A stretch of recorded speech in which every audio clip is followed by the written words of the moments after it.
Y yo no sé si usted se ha dado cuenta, pero cuando se acerca Navidad, cuando se acerca la fecha de diciembre, todo empieza a cambiar. Usted empieza a notar que hay una atmósfera diferente, que la gente tal vez es más feliz. Usted va y se monta a un carro, a un taxi, tienen la emisora.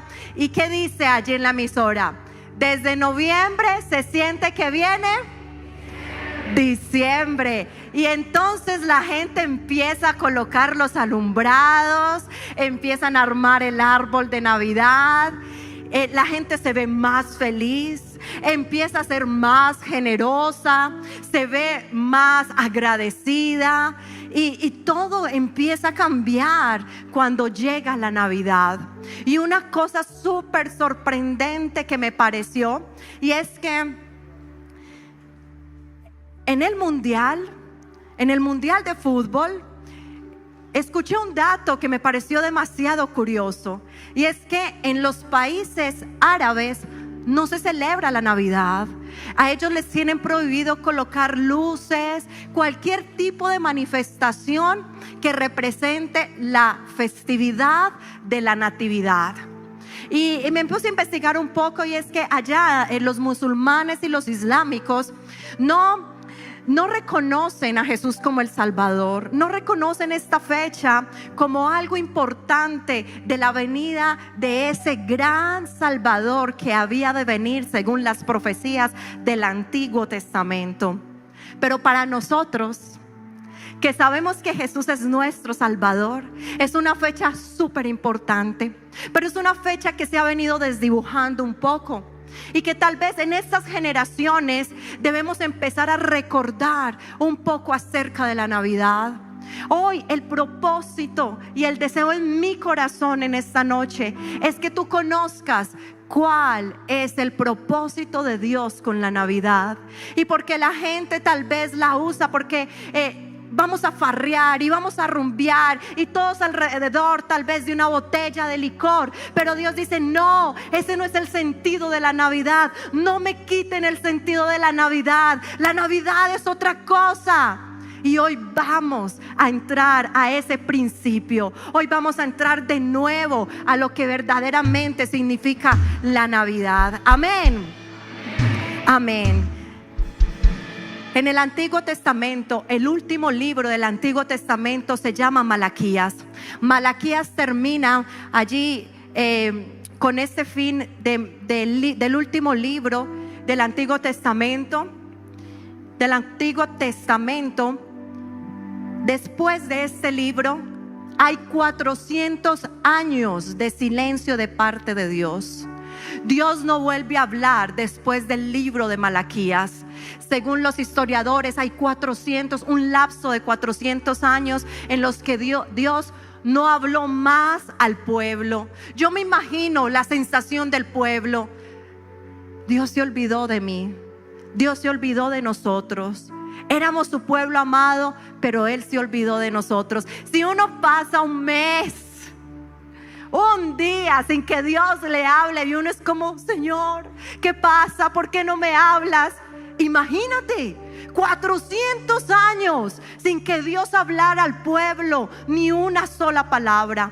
Pero resulta que en los evangelios de Mateo y Lucas son los dos evangelios en los que nos habla Dios acerca del nacimiento de Jesús.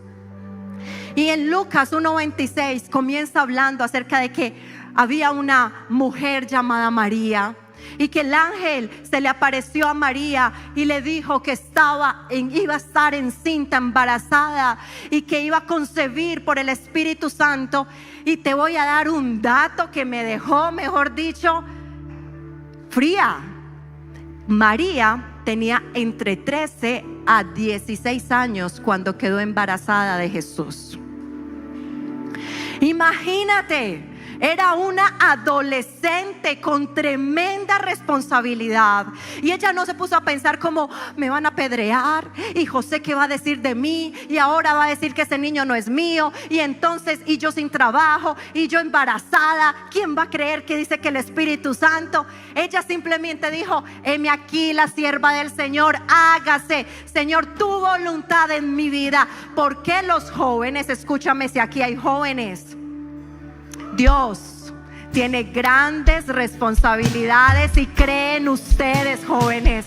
Porque si no, no le hubiera dado a una joven, a un par de jóvenes, tremenda responsabilidad de traer al Salvador del mundo. Pero para ti, joven, Dios cree en ti. Dios tiene grandes proyectos para ti. Dios tiene grandes responsabilidades para ti.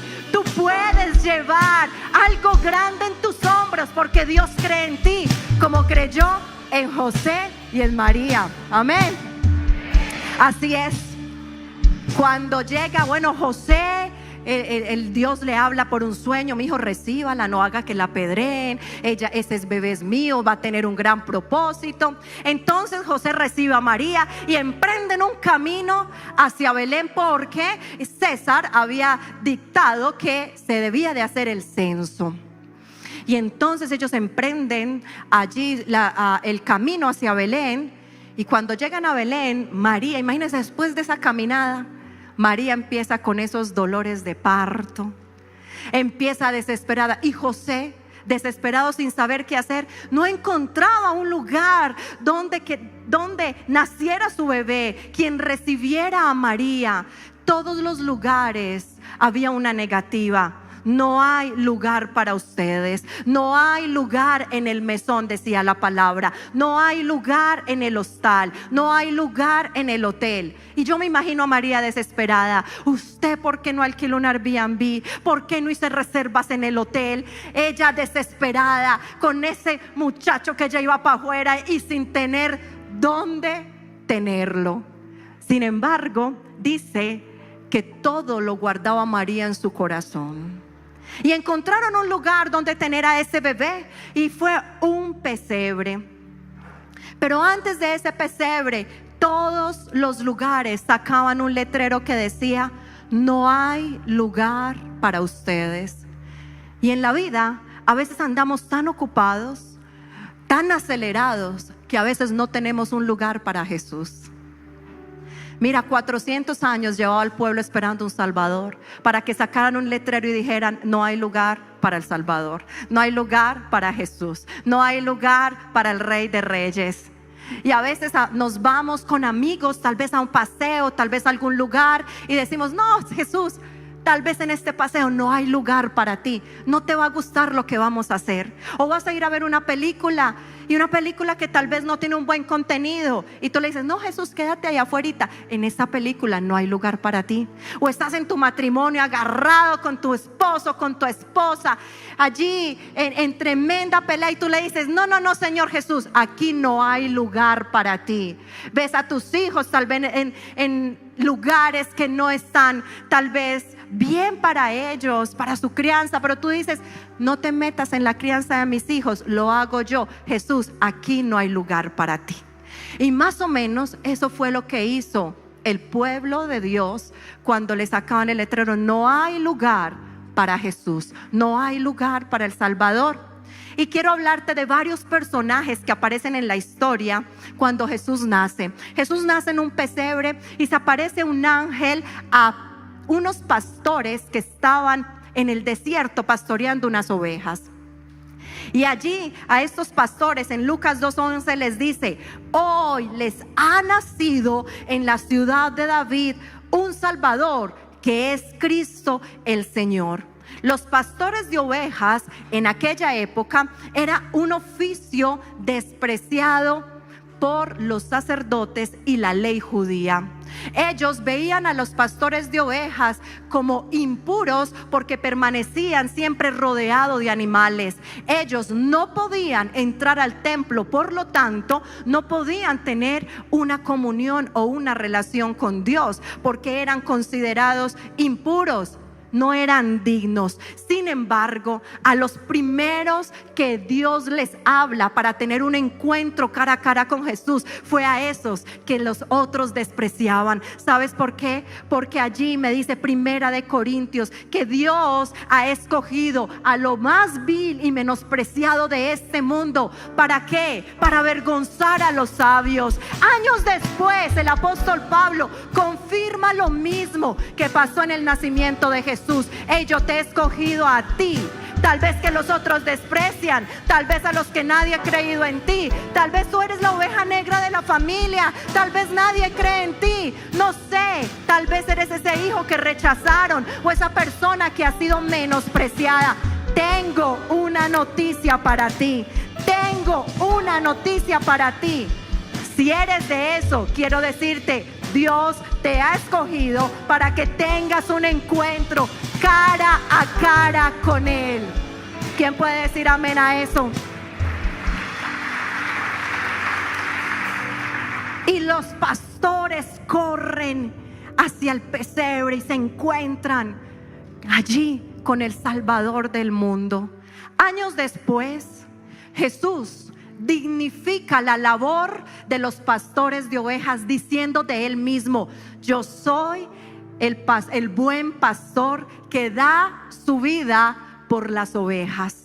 Él mismo dignificó la labor de los pastores, llamándose Él el buen pastor. Pero hay otros que aparecen en la escena y son los sabios del oriente. Resulta que habían unos sabios del oriente, dice la historia, que ellos eran astrónomos. Ellos estudiaban las estrellas y un día vieron una estrella súper diferente, una estrella que era más brillante y más grande que todas las demás. Ellos conocían las profecías del Antiguo Testamento, donde decía que en Belén había de nacer el rey de los judíos. Y cuando vieron la estrella, se dieron cuenta que ese rey había nacido y emprendieron tremenda caminada. Kilómetros y kilómetros andaron y caminaron para encontrarse con el rey. Mira este dato: las familias reales, los monarcas, tienen hijos. Sus hijos nacen siendo ¿qué? Princesas o príncipes. Años después, ellos se convierten en rey o reina.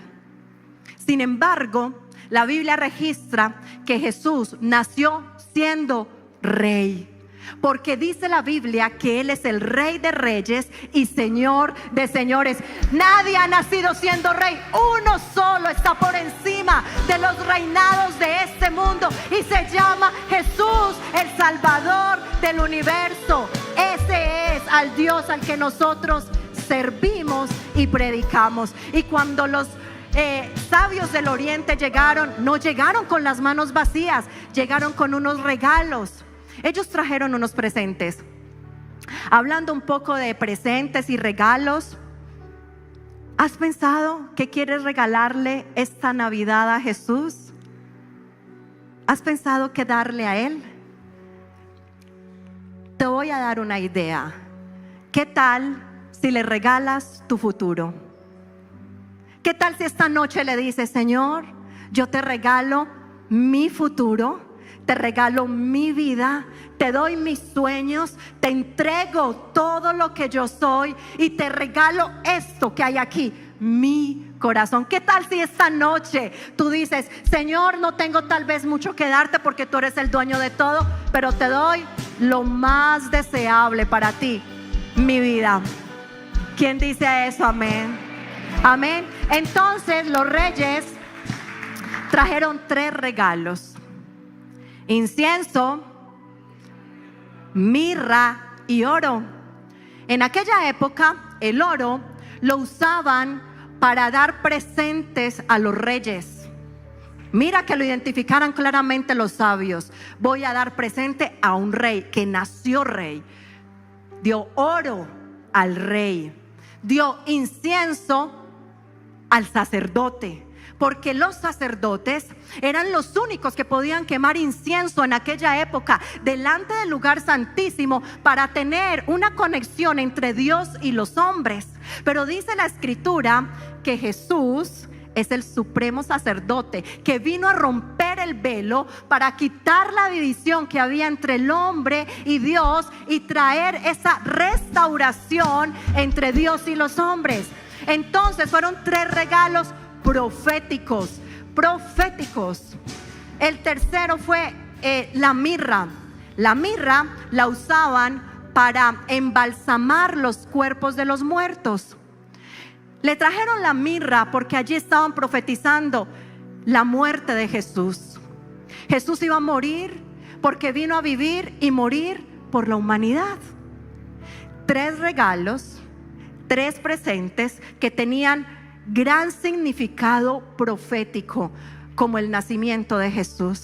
Por eso la Navidad se llama el plan perfecto de Dios. Esa noche comenzó el gran plan de Dios para nosotros, sus hijos y la humanidad. Entonces, mirra para aquel que había de morir, incienso para el gran y único sacerdote, el supremo sacerdote, y oro para el Rey de Reyes y Señor de Señores. Cuando todo esto pasa, en sueños a los sabios del oriente se les dice: no vuelvan por el mismo camino, porque allí los estaba esperando Herodes. Entonces les dice: no vuelvan por el mismo camino que vinieron, cojan por otra ruta. Cuando alguien tiene un encuentro con el Salvador, cuando alguien tiene un encuentro con Jesús, como lo tuvieron los sabios del oriente, nadie puede volver por el mismo camino que andaba antes. Es imposible, iglesia, es imposible que tú te encuentres cara a cara con Jesús. Es imposible que tú te encuentres con el Salvador del mundo y tú continúes caminando por donde venías. No, porque arrepentimiento significa cambio de camino, desvío de vía. Allí es donde vemos que hay frutos dignos de arrepentimiento, porque hemos conocido al Salvador y ha tenido un encuentro personal conmigo. Allí nos damos cuenta que nunca volveremos a ser igual. Ahora, si tú tienes o continúas haciendo las mismas cosas de antes, tienes las mismas tradiciones, hábitos, costumbres que tenías antes, quiere decir que aún no has tenido un encuentro con tu Salvador. Quiere decir que aún no has tenido un encuentro cara a cara con Jesús. Pero esta noche será una noche en la que Jesús nacerá en sus corazones, porque Navidad significa nacimiento. Navidad significa el comienzo de la vida, el fin de la gestación y el surgimiento de algo nuevo. Es un punto de partida, es el principio de algo nuevo. ¿Cuál sería el antónimo de nacimiento? ¿Cuál sería el antónimo? Muerte. Quiere decir que la Navidad no es un mes.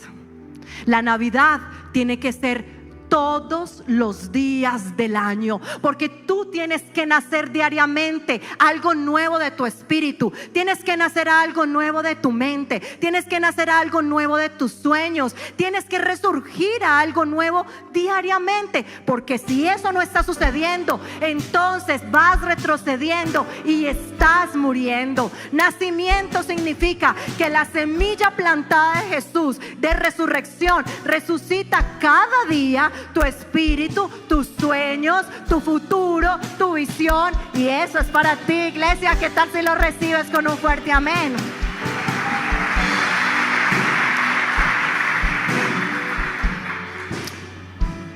Para nacer cada día necesitamos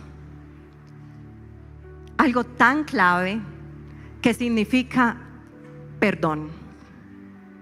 No hay nacimiento si no hay perdón. Tanto perdón de pecados que lo da Dios, como tú perdonar a aquellos que te hacen daño o te han hecho daño.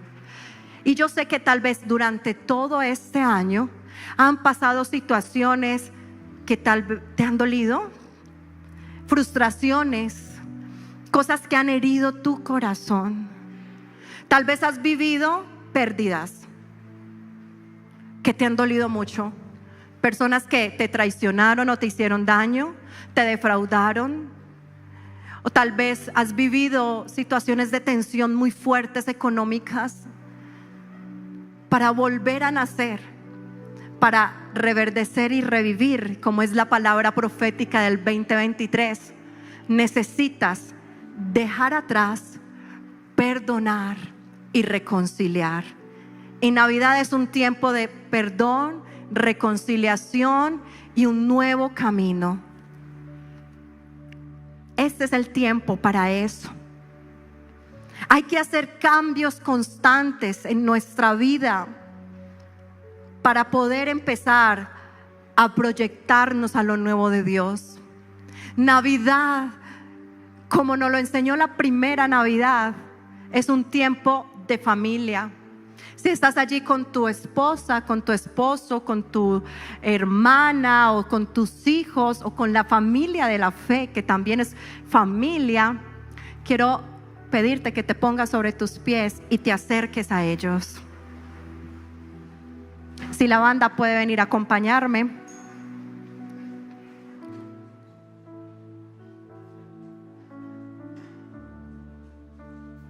A veces esperamos que Dios llegue. ¿Te acuerdas que te enseñé ahorita que 400 años de silencio el pueblo esperando un Salvador? El Salvador llega y el pueblo no se da cuenta de su llegada. Solo los pastores y los sabios del oriente se dieron cuenta que había nacido el Salvador. Pero el pueblo ni se percató, ni cuenta se dio. Porque ellos esperaban que el Salvador llegara como tremendo militar a derribar el gobierno del romano que había en este momento. Y a veces nosotros esperamos que Jesús llegue, no sé, vestido de Papá Noel, tal vez. Jesús no es Papá Noel. No es Papá Noel.